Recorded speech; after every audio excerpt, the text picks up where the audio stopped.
Why do smart people make dumb decisions? Why do conspiracy theorists think that we didn't land on the moon or that Hillary Clinton is a space alien? And why won't Bernice admit that the new Superman movie just isn't very good? We've talked about cognition before. We usually refer to it as the process that we use to think and solve crossword puzzles and stuff, but really, cognition involves knowing, remembering, understanding, communicating, and to a certain extent, learning. And as truly wonderful as our brains are, we can be spectacularly bad at all of these things. We used to think that our cognition worked like a computer, logically processing information. But that cabbage-sized chunk of pink, wet brain matter in your skull can do a lot more than math, and the things that it does are certainly not always logical. Many experts argue that it's cognition that makes us truly human, and that everything that comes with it, our preferences, prejudices, fears, and intuitions, are what make us the individuals that we are. We're not the only animals that show some evidence of cognition, of course. Chimps and gorillas exhibit insight and planning, crows use tools, elephants teach each other. But our capacity as humans to figure stuff out is matched only by our ability to totally misjudge stuff. As prone as we are to brilliance and insight, we are equally likely to succumb to irrational thinking and false intuition. So to borrow a riff from René Descartes, you think, therefore you are. Which means you are brilliant a lot of the time, and sometimes you just kind of look stupid.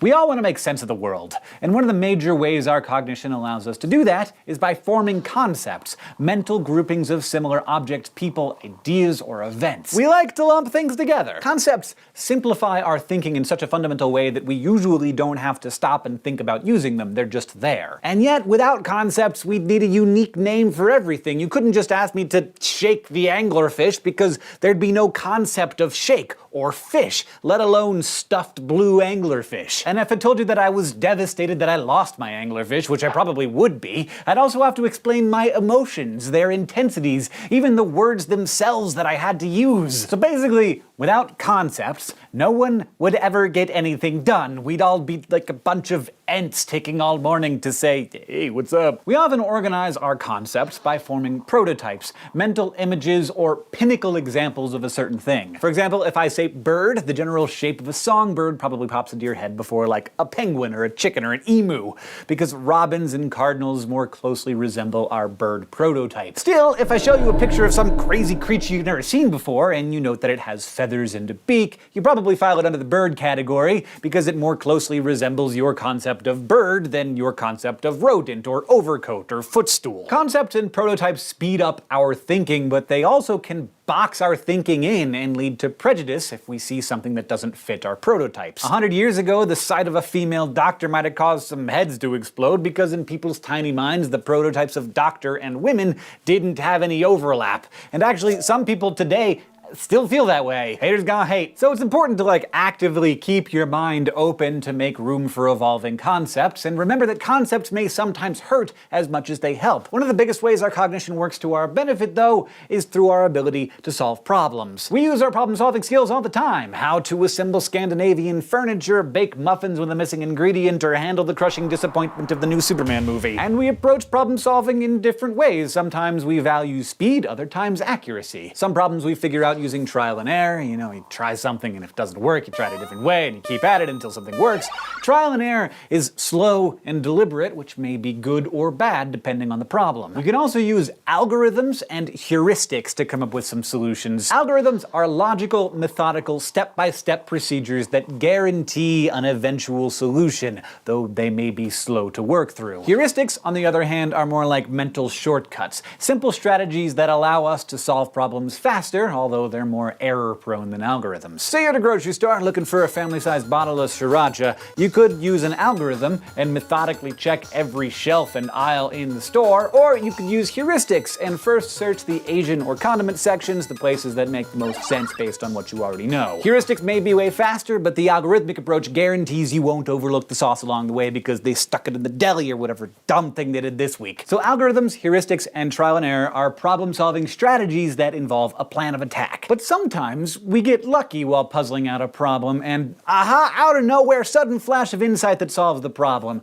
I'll use orange in the muffin recipe instead of lemon, or sriracha lives in the Mexican section. For some reason, neuroscientists have actually watched that kind of sudden happy brain flash on neuroimaging screens. In one experiment, they gave subjects a problem to solve. What word can be added to the three words crab, pine, and sauce to create a new compound word? Then they asked the subjects to press a button when they had the answer. While the subjects thought about it, scans showed activity in their frontal lobes, the areas involved in the focused attention of typical problem solving. But right at that aha moment, just as they pushed the button, there was a clear burst of activity just above the ear in the right temporal lobe, which, among many other things, is involved with recognition. The answer, by the way, we already gave you the hint earlier in the episode. Where's my fish? Those sudden bursts of insight aren't awesome, but you can't always count on them to solve all your problems. And just because something feels right doesn't mean it's truly correct, because as inventive and smarty-pants as we may be, our cognition often leads us astray in all kinds of ways. For instance, we often look for and favor evidence that verifies our ideas, while we're more likely to avoid or ignore contradictory evidence, a tendency known as confirmation bias.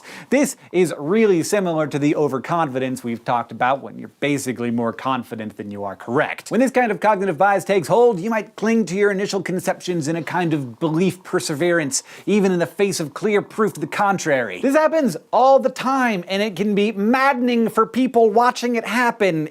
People still think that the Earth is flat. It's like, what? How? There's space pictures! Probably don't need to tell you, people can get really weird and defensive when they evade facts and choose to see only the information that confirms their beliefs. They may even become functionally fixed, unable to view a problem from a new perspective. Instead, they just keep approaching a situation with the same mental set, especially if it's worked in the past. So you got a nail sticking out from a board, and you're like, I need to take care of that.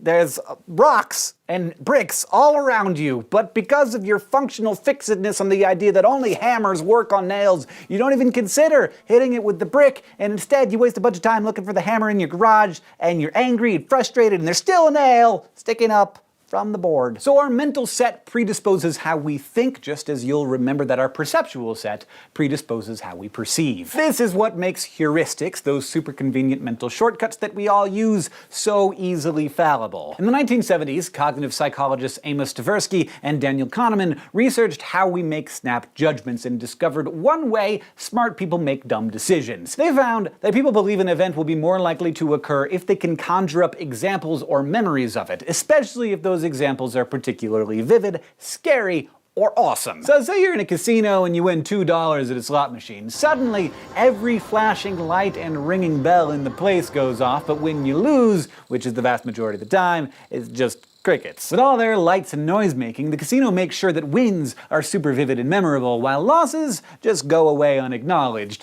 That way, the next time you're standing there with $100 in your pocket, you're more likely to overestimate your chances of winning because the memories of winning are more striking. The more mentally available those memories are, the more it seems that it's going to happen again. This is known as the availability heuristic, and it can warp our judgments of people too. If we keep remembering news footage that shows people of a given group shooting guns, that can shape our impression of the entire group, even if what we saw was only a tiny minority within that group. Essentially, we're great at fearing the wrong things. We worry about being killed in a plane crash or getting bitten in half by a shark or accidentally choking on a dumpling. Thanks to our brain's B-roll of horrific images, we come to fear what's actually very rare instead of worrying about much more common but less memorable ends like car accidents, cancer, and heart failure. Our thinking can also be swayed by framing, or how an issue is presented. Imagine you're considering climbing Everest or getting a nose job or eating a bowl of raw blowfish. I can frame the risks in different ways. Telling you that you've got a 95% chance of survival sounds a lot different than saying 5 out of 100 people die doing this activity,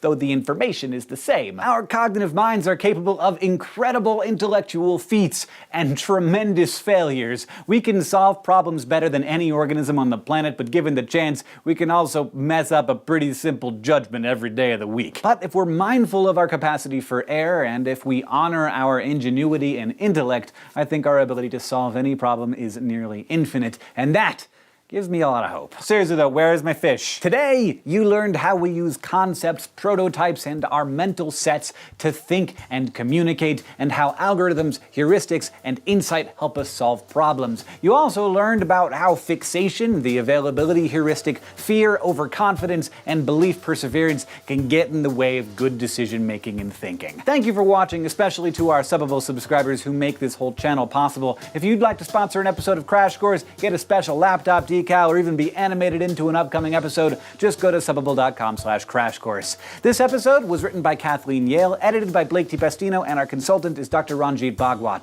Our director and editor is Nicholas Jenkins. The script supervisor is Michael Aranda, who is also our sound designer, and the graphics team is Thought Cafe.